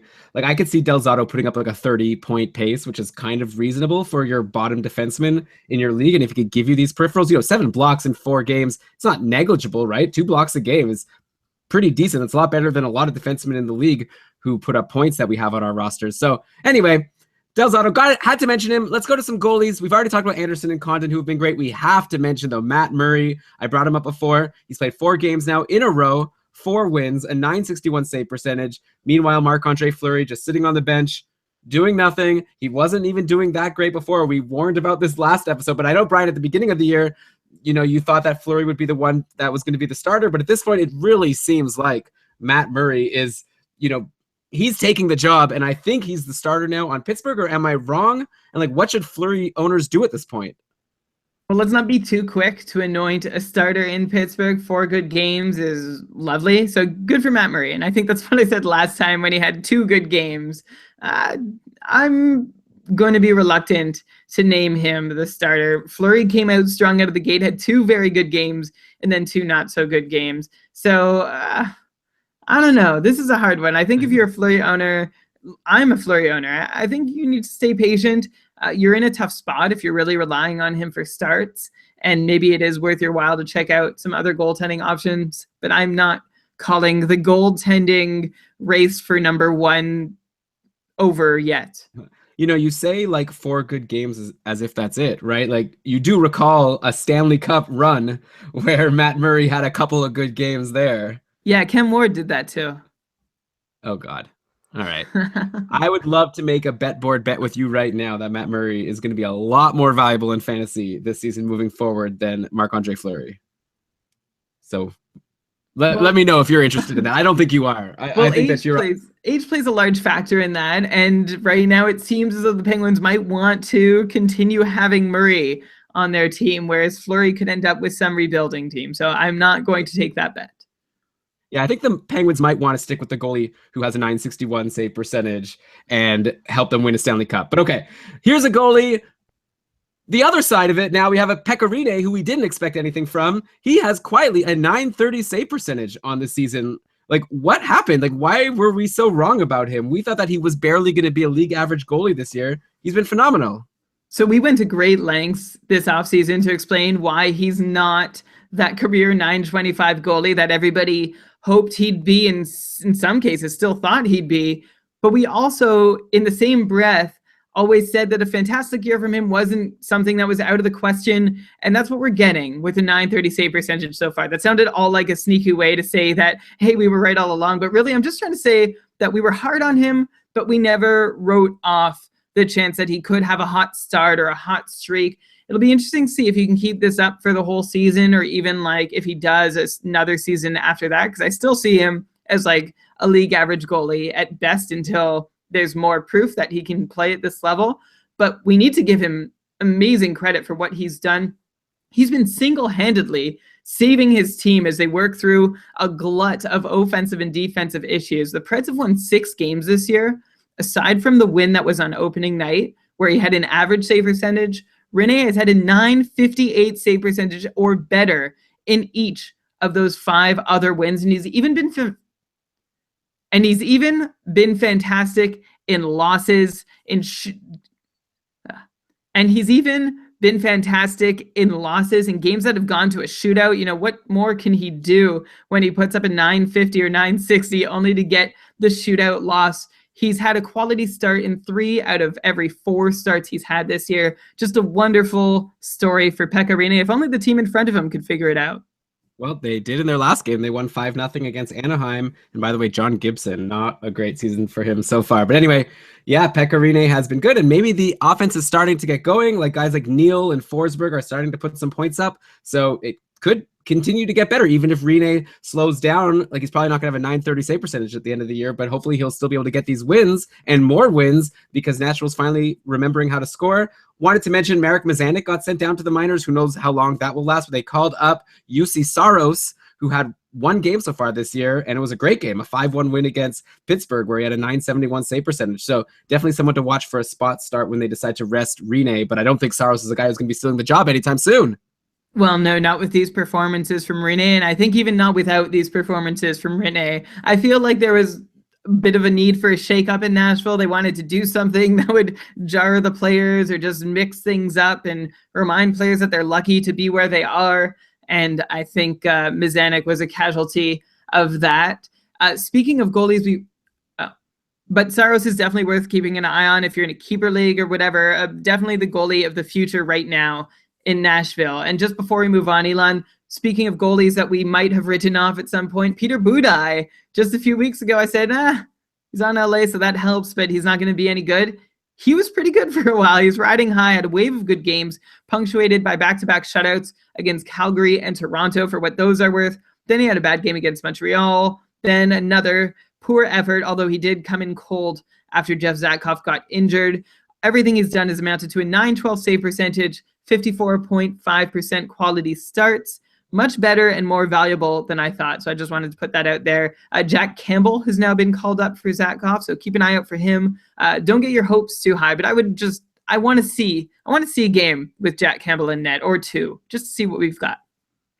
Yeah, we already talked about this before when Zatkoff got injured, and we said maybe Jack Campbell would get a game or two, and we were curious to see, and he didn't. Like, Peter Budaj has been fine. He's held the job. He's really quieted all the rumors that maybe Pavelec would get traded or someone else get traded to LA. It looks like they're just going to ride Budaj until hopefully Jonathan Quick comes back soon. But yeah, like not fantastic, but not horrible, like you say. But it would be interesting to see what Jack Campbell would do. I would probably prefer a UC Saros spot start to a Jack Campbell spot start if they're both going to play on the same day. That would be a fun day in fantasy, and it would be fun to see how many bids each would get in a league that uses the free agent acquisition budget system. Okay, Brian, a couple of forwards now on hot streaks. A couple older guys. Eric Stahl. Okay, at what point can we trust that his production is for real and he's back to being like the reliable 60-plus point scorer that he was for so many years? Like, we really just decided, like this guy is like not as good anymore. Maybe he could give us 50 points, but he's been so good this year with his goal and 2 assists versus Pittsburgh on Saturday. With his goal and 2 assists versus Pittsburgh earlier in the week, and then 1 assist yesterday versus Philly, then another assist today against Ottawa. He's up to 13 points in 14 games on this season, which is like amazing. Like, what? No one could have expected that he was going to be this good. Or maybe I think there is a patron, actually. Someone brought up a question from a long time ago that someone asked at the beginning of the year how they ranked like guys like Stahl and Turris, and we all had Turris above Stahl. We're all feeling maybe a little dumb now. I don't know. But yeah, so, and Zach Parise has been injured, and that hasn't slowed Eric Stahl down at all. And now Parise is going to be coming back soon. But lately, Stahl has been playing with Niederreiter and Coyle. And like I said, we're going to expect this shake up soon. He's 75% owned on Fantrax, but only 36% owned on Yahoo. I don't know what that says about users of those two platforms, but if you're on Yahoo, then there's a good chance that Eric Stahl is available in your league. Brian, he's available as a free agent in our joint league. I've wanted to add him forever, but just there hasn't really been a day, like because of Minnesota's schedule, there's never been a good day or two where he was going to be able to crack our lineup unless we sat someone else. Like, he's never playing on those off days. But have we been crazy not to add him? Like, do we need to add him soon before it's too late? Maybe. I'm so happy with what's happening to him right now. Like, his career was not over. Just things were not going well in Carolina, as they go for anybody who wants to score a goal every so often. An interesting thing in his numbers, his shooting attempts this year are actually down by a fair bit from last year, and actually a fair deal lower than anything he's had in the last several years. But the number of shots on target has improved from last year in terms of his shots on goal per 60 rate stats. Another place where he's up in rate stats is in straight up points per 60 minutes.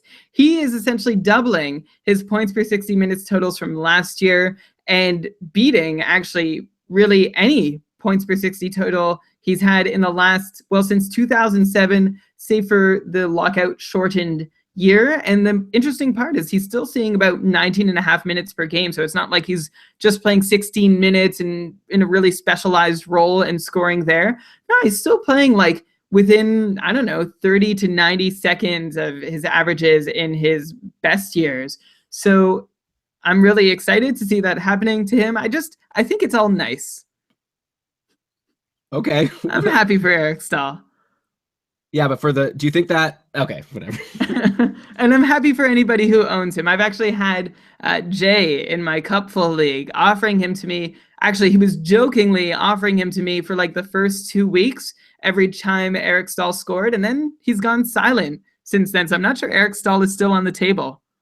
Yeah, maybe you made a mistake not getting him, and like it's looking good, right? He's the top center. Like we didn't know if it was gonna be him or Koivu. It seems like it's Stahl. He's on the top power play. He's gonna get back with Parise soon. Like obviously he's gonna slow down, but I think 60 points is like a very reasonable expectation at this point.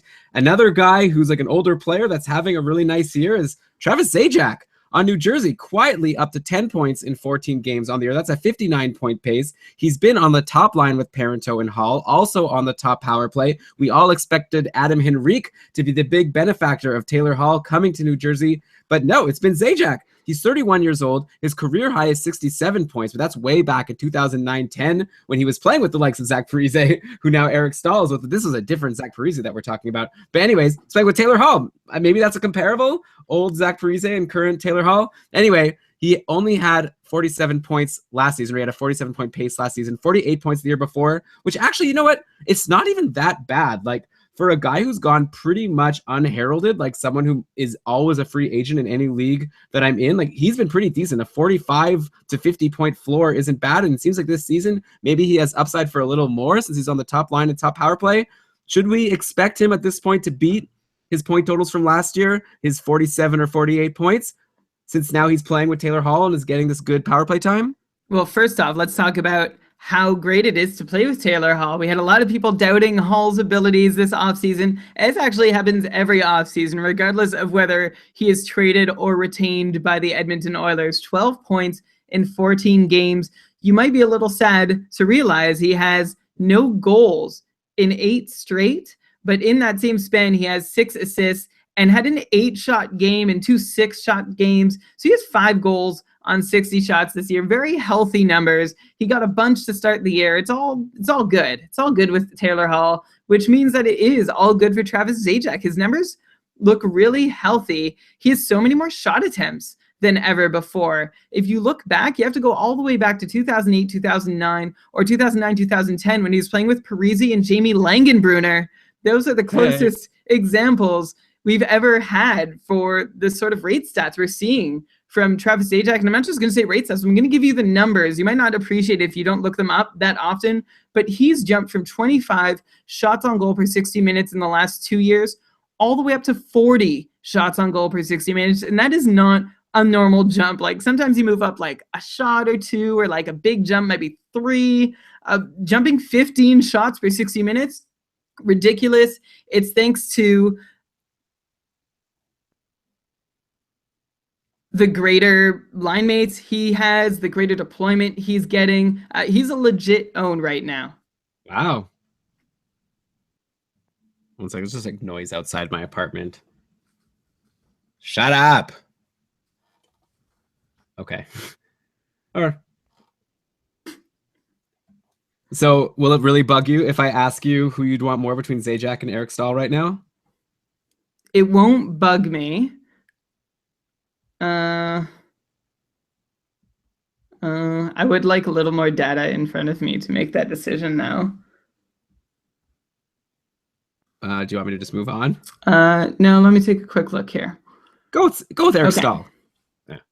It won't bug me. As happy as I am for Eric Stahl's season in Carolina, I'm really as happy as I am for Eric Stahl's season out of Carolina and in Minnesota. I think I'm a little more worked up, excited, happy about Travis Zajac right now. I guess the thing with Stahl is that he's probably going to stay wherever he is in a position to keep producing. Zajac, it's a pretty big fall if he's no longer playing with Hall anymore, and I didn't mean to rhyme there. Like if Henrique is ever put back up with Taylor Hall and Zajac has to play with Camilleri, who's out for personal reasons right now. So whoever else is there, Jacob Josephson, Devontae Smith-Pelly, Lee Stempniak, or who's on Carolina. Anyway, you get my drift. I think Zajac's position may be a little more fragile than Stahl's. Yeah, when you said Zajac there, I was thinking like Michaela, like what? But there's a Survivor reference. Someone on Twitter asked me to make a Survivor reference this episode. So there it is. Interesting. Yeah, well, Brian, we have Zajac. We picked him up for a spot start in our joint league, and I was assuming we're just going to drop him now, but we're going to have to talk. Okay, one more hot streak guy. This is a guy, I have a snoozers section for the end of this episode. We've gone pretty long. I have a couple of snoozers. I was going to put this guy in there, Robbie Fabry, because he was healthy scratched a couple of days ago, but then he came back to play yesterday against Columbus, and he got right onto the line with Vladimir Tarasenko and Yuri Laterra, and also on the top power play with those guys, along with David Perron, ended up with 2 power play goals yesterday. In the 8-4 loss to Columbus, by the way, David Perron, 3 power play assists. Tarasenko, of course, was amazing. 1 power play goal, 3 power play assists. If Robbie Fabry has been dropped in your league after being healthy scratch and not doing much this season, should he be added now that he's back on a good line and back on the top power play? We had high hopes for him going into the year, and obviously playing with Tarasenko is great, but obviously the other thing is how long will it last? St. Louis has been switching around the lines so much. It also looks like you're not here. So, Hey, sorry. Where'd you go? I locked my wife out of the house. Okay. Well, I was just ranting about Fabry and how he's been really great. And I said, should people rush to grab him if he became a free agent? But also I said that the St. Louis lines are probably going to get shuffled like they always have been, and go for it. Okay. I had a line ready, but I don't. What did you end on? Do you remember? I don't know, just kind of like, but the lines have been shaken up so much, so who knows how, something like that. Okay. Well, first let's talk about, so let's just start with Fabry. So let's just start with Fabry as... No, why would you say let's just start with Fabry? I only talked about Fabry. But then you mentioned the lines. Well, I just said like that he might not stay on the same line, but I didn't specifically say anyone. Okay, as far as Fabry goes, as Captain Spock once said, 1 game against the Columbus Blue Jackets does not a hot streak make. St. Louis has similar shooting percentages to Ottawa, and everybody is struggling because of it. Teams at the bottom of that list, they may deserve to be there. If you look at St. Louis's company, and the reason why everybody, we're just talking Fabry right now, but the whole Blues would look good if any of them put up a couple points in a couple games. Nobody's doing anything.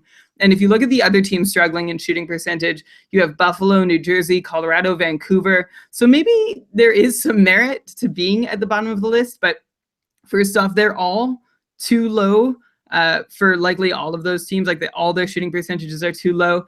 And the Blues are differentiated from those teams because they unquestionably have more talent. Keep in mind that the Blues, they're trying to do new stuff with Mike Yeo in a transition-like kind of year. So maybe that's why there's been these sort of growing pains at a time when you wouldn't expect them to happen. I guess you could keep expecting the lines to keep being shuffled, especially while the offense is down, but I don't think that's going to be like a specific solution to the problem. You're right that Fabry needs to be hopefully in the top 6 to be able to keep producing. And if you look on the bright side for the whole team, I think he's going to be able to produce from... Look on the bright side for the whole team. Anyone in the top 6 should be able to produce more than they have been. If you look at their expected goals again, like I did for Ottawa, St. Louis is actually 5th in the league in expected goals per 60 minutes. And actually expected goals is a better predictor of future goals than shooting percentage. So you can put your faith in that. The Blues are really just kind of getting screwed here. Everyone is going to be good there soon enough, including Fabry. He'll be back to hopefully the 50-point-ish guy, depending on his deployment. A lot of great buy low opportunities right now in St. Louis, if you ask me. Yeah, well, I mentioned those guys in the top power play right now, like Fabry, Tarasenko, Laterra, and Perron. That leaves out Jaden Schwartz and Alex Steen. And Paul Stastny, maybe, I don't know about him. We've already talked from him as maybe a snoozer, but I feel like Steen and Schwartz maybe good buy low opportunities right now. They've been on a line together with Patrick Berglund, but I'm sure that's going to change again. Probably one of them is going to get back with Tarasenko soon enough. Tarasenko is obviously the best guy to be with. He's like the star on the team, and all these other guys, though, should still be good. But yeah, a lot of people have been disappointed, especially in Alex Steen, actually, but Jaden Schwartz as well. Okay, Brian, let's end the show with a couple of snoozers. These aren't cold streak guys. These are guys that it's like, if you still have them on your roster, you've really got to take a look and be like, why? Why do I have this guy on my roster? So but let's start with Richard Panik. I know why you have him on your roster. It's because he had an amazing start to the year. He was playing with Patrick Kane at some point. Things were looking great. But okay, he's got 0 points in his last 5 games. He's out of the top 6. He's like was bumped to line 4 today. And by the way, the top 6 in Chicago as it currently stands, we've been seeing Kane, Taves, and Ryan Hartman. And then Anisimov, Panarin, and Hossa. Don't rush to grab Hartman. I'm sure he'll get bumped away. Schmaltz was also there recently. But anyway, Richard Panik isn't there. Doesn't interest me in the least. No, totally not. If you want maybe a few hits, maybe he can still get you those. But I think it might be a while, or at least it's never a sure thing that he's going to get as long a look in the top 6 as he did to start the year. He is a big time. He's the definition of a snoozer. Somebody you have in your lineup who you've just like forgotten about. You trusted them to produce, and then you forgot to check their stats for like the last week or two and realize they are just wasting space on your team. Let them go. Okay, and then Brian, this one's crazy, and I don't even know. I just want to say it just for the clicks on the internet. You know, I just want to spread some controversy. But would I be crazy to say Evgeny Kuznetsov right here? Like, now I'm talking about in a shallow league, like not one of these super deep leagues, but in a league where, let's say, it's like 8 people and you're, you know, pretty decent options. You know, Eric Stahl is available in free agency. Kuznetsov has been playing with Wilson and Johansson. He's off the top power play, so not great line mates. Not on the power play. He has 7 points in 14 games on the year. For the record, he scored Washington's only goal against Carolina yesterday, but, you know, whatever. Just 1 goal. If you're in a shallow league, like, am I crazy to think that I'd rather have Eric Stahl, or I guess I got to throw in Zajac there, since you said you like Zajac maybe potentially better than Stahl. But like, I feel like Kuznetsov is among those guys. And to be honest, Eric Stahl is producing and is on the top line at top power play. Kuznetsov not producing, not on the top power play, and not with great line mates. I think you might be taking that a little bit far. You know, we saw Kuznetsov succeed all year last year without being on the top line or on the top power play. Or actually, scratch that. He was on the top power play for a fair bit of time. 25 power play points last year. None so far this year, which is a concern. 7 points in 14 games, also a concern. The fact that he only has 20 shots, also a concern compared to last year, where he was averaging almost 2.5 per game. So if you were really relying on Evgeny Kuznetsov to repeat a 77-point season or build upon it, I feel like we're officially in trouble, because his on-ice shooting percentage is actually a little higher than it should be, and his personal shooting percentage is just right. Being taken off that power play is a big deal. I'm not sure if it's going to be the case all year. I definitely don't think you should drop him, though. That's not something you need to go into. Maybe you can see what you can get back for him if you want to sell low and cut bait. But I think if you're a Kuznetsov owner, this is one of those situations where you don't have a choice but to hang on, even in like a shallowish league. I mean, if Eric Stahl's available, no, I still wouldn't do it. Okay, well, let's check in a month and let's see what's going on in Stahl versus Kuznetsov. Someone remind us. I just have a feeling, you know, like last year, don't forget, Kuznetsov was so amazing, but he did slow down near the end and was like a 0.5 point per game guy, just like he is now. So this isn't just the start of this season. He also didn't do very much in the playoffs last year. Like, I'm just seeing some red flags, and you know me, Brian, I'm a sucker. I want the guys playing with good line mates and like on the power play. And if not that, I want to see like a lot of shots on goal. I want to see something. I'm not seeing it. All I'm seeing is a great point total from last season, and I don't know how much longer that's going to be enough for me to want to hold on to a guy like him. But okay, maybe I'm crazy. Brian, that's all the players I have for this week. Do you have anyone you want to talk about before we sign off? Okay, I'll roll out one other snoozer. Patrick Marleau, not doing so hot. Just 4 goals and 1 assist for 5 points in 15 games. 35 shots on goal, which is not bad. 3 power play points. He's still up there on that top power play in San Jose, but nothing's coming. I feel like maybe the power play could be succeeding a bit more, and that would help him get a couple more points. But at even strength lately, he's playing with Chris Tierney and Joel Ward for the most part so far this season. So if you're counting on Patrick Marleau and he's not doing anything on the power play, then there's not much opportunity for him to do anything else. So consider the fact that you might be snoozing on him. Some players who you definitely are not snoozing on, that I want to just go back to hot streaks for a second. Elon, Troy Stecher is back up in Vancouver, seeing playing time, and had some fantastic moments today against Dallas. He had a point against Detroit the other night. He saw 83% of available power play minutes in this game against Dallas, only 16 minutes total of ice time though. So I guess a bit of a power play specialist role for him. He just looks really great when he's got the puck. He's quietly slid into that great power play situation, and you watch him and you just see that this is a guy who looks like he knows what he's doing. He knows he's ready. He's kind of like who we hoped Ben Hutton was last year, but he's actually got the skills. So we'll see if Vancouver sends him to Utica, because that's what they've done twice so far this season. And then finally, Elon, one more guy who might be on your waiver wire that you can get a hold of. Toivu Teravainen. And a little interlude, I lost his stats, so I'm just going to grab them. Okay.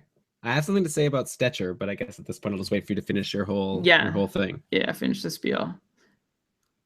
I wonder if anyone's left in the chat room. We've been going pretty long. It's a long show. Oh, man. He had 4 points in a game against Washington. He had an assist in the game before that against Anaheim. And that's all. Like, aside from that, he had 1 point in the 8 games prior and was pointless for 7.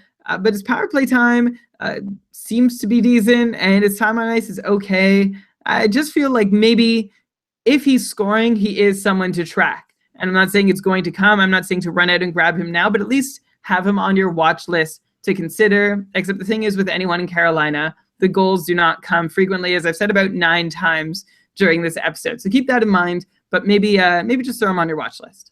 Yeah, well, obviously they had that great game last game, and he was on a line with Aho and Jordan Stahl, though I saw that Jordan Stahl after he had an amazing game also, which he does every once in a while, but then he got injured, so we'll have to see how the lines shake out. One guy, obviously, Victor Rask, he actually, started the season, as we all remember, with this amazing point-scoring streak. Then he went 4 points with 4 games without a point, but now he has a goal in each of his last 2 games, and actually 6 shots on goal in that game against Washington. So he's definitely someone who's been pretty reliable in Carolina overall. You mentioned Troy Stecher. Yeah, he had a goal today. A power play goal, was it? No, I probably should have checked into that before I said it. Power play goal, was it? No, he had a goal today against Dallas, along with 4 shots on goal, and like you said, power play time. So yeah, definitely, I agree. Interesting guys to bring up, and this Troy Stecher, add him to the list of interesting defensemen who are more interesting right now to me than maybe Trouba and Lindholm. Maybe I'm being too hard on those guys, and they'll have good weeks, though. I don't know if I would count on it. Okay, Brian, I think that does it for the episode. Almost. I just want to say power play time in Vancouver for Stecher is like, it's still power play time in Vancouver. The first part is good. The second part of that sentence is not so good. So it's not like an automatic 45 points. It's no Zach Werenski situation, but Stecher looks so good. He faked out Jamie Benn at the blue line. I retweeted the clip and then just like sneaks around him and took a slapper and scored on the power play. Looked so good. I really like him. Okay, now we can wrap up. All right, because I always want to have the last word. I wanted to mention one more guy super quick. David Krejci, another game with a goal and an assist. He's a guy we talked about as someone who was really slumping at the beginning of the year. Brian told you guys, like, he had faith in David Krejci. Don't let go of him. He is on an amazing run right now. I'm seeing like 4 assists and a goal in his last 3 games. So hopefully he held on to David Krejci and even Torrey Krug getting some points. But okay, that's all. Oh, and Tuukka Rask got the shutout today for Boston. So great. Some good value over there in Boston. Brian, that is it for this show. Another long one, but hopefully you guys enjoyed it. Let us know. We always love to hear from you. Tweet at us at Keeping Karlsson. And if you enjoyed the show, we would love it if you could give us a 5-star review on iTunes. It's a great way to give us exposure. We're also on the Android store, so you can find us there. We're probably on some other places, but I know that those iTunes reviews really help us out. If you want to support the show financially and get some cool perks, check out our Patreon program, keepingkarlsson.com patron. We'll be doing a patron cast, which is a special bonus episode where we answer all the questions of the patrons. That's going to be coming in like a couple of weeks, probably less. So we'll be announcing that on the Facebook group very soon. KeepingKarlsson.com/patron for all the information you need. But with that, let's cue the outro music. And Brian, why don't you go ahead and read us the credits? All right, this episode of the Keeping Karlsson Fantasy Hockey Podcast was presented by Dabra Hockey and supported by our patrons, including our newest ones, Kyle K., Matt L., Brady L., Matt J., Remy, Zach I., Derek, and Honest Bill. Good to have some honesty in the house in our patron group. So thank you to everyone who supports the show. This show was researched with help from Dabra Hockey, Frozen Pool, Dabra Prospects, Corsica.hockey, Hockey Analysis, Hockey Reference, Hockey Database, Elite Prospects, Roto World, and Fantrax. Great job as always. Brian, if you want to join us all next week, if you want to join us live next week, you can. It's every week, 8 p.m., keepingkarlsson.com/live. Until then, oh, you say that, Brian. Until then, keep on keeping Karlsson.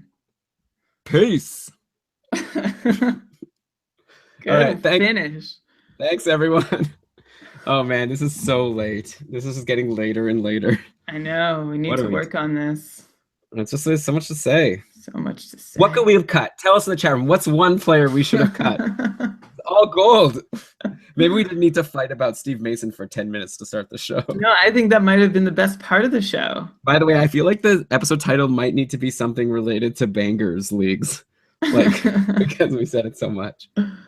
Well, if you can think of something, let me know. Well, there was also that good one about Aaron Ekblad being Ekbad. So. Okay.